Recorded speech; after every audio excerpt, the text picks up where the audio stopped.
78 سالوں کے اندر اس پار بھی اس پار بھی کہیں مذہب کا نام لے کے کہیں وطن کا نام لے کے ہمیں الحاق کا نظریہ، ایک ایسا نظریہ جس نے ہماری قوم کو تباہ کر کے رکھ دیا ہے، ایک ایسا نظریہ جو ہماری ریاست کی مستقل تقسیم کی بنیادیں رکھ رہا ہے، ہمارے دماغوں کے اندر مختلف چال بازیوں فریب کاریوں کے ذریعے سے ہمارے دماغوں میں اتارا گیا ہے۔ ذرا سر کی آنکھیں بند کیجیے، تصور کی آنکھیں کھولیے اور سوچیے، ہمارے اس خطے میں موجود وہ جماعتیں جو ریاستی ہونے کا دعویٰ کرتی ہیں، اور وہ جماعتیں جو یہ دعویٰ کرتی ہیں کہ ہم بہت بڑے اسلام کے علم بردار ہیں، اگر یہ جو نظریہ ہے اگر اس پہ عمل ہو جائے، آپ بتائیے کہ کیا ایسا ممکن ہے کہ ہمارے وہ علاقے جو ہندوستان کے قبضے میں وہ سارے کے سارے اس بات پہ آمادہ ہو جائیں کہ وہ پاکستان جیسی انتہا پسند، شدت پسند، فرقہ پرست ریاست کے ساتھ مل جائیں؟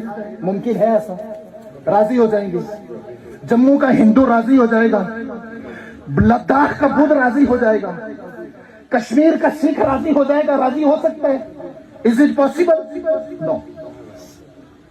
کیا یہ ممکن ہے کہ آزاد کشمیر میں رہنے والے مسلمان، گلگت بلتستان کے لوگ، جن کی اکثریت یہ سارے اس بات پہ آمادہ ہو جائیں کہ یہ ہندوستان جو ایک انتہا پسند ملک ہے، شدت پسند ہے، وہاں فرقہ واریت، انتہا پسندی وہاں کے لیڈروں اور وہاں کی پبلک کے ڈی این اے میں رچی بسی ہے، کیا یہ سارے ادھر جا سکتے ہیں؟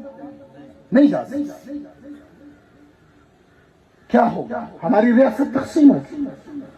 تو اس کے مقابلے میں وہ سوچ جو مقبول بٹ نے دی، وہ سوچ جو امان اللہ خان نے دی، وہ سوچ جو اس ریاست کے حریت پسندوں نے دی ہے کہ ہمارا وطن ہے، اس پہ حکومت ہم کریں گے، سیاسی، معاشی، سماجی، عمرانی فیصلے ہم خود کریں گے، نہ دلی کرے گا، نہ اسلام آباد کرے گا، نہ چائنا کرے گا۔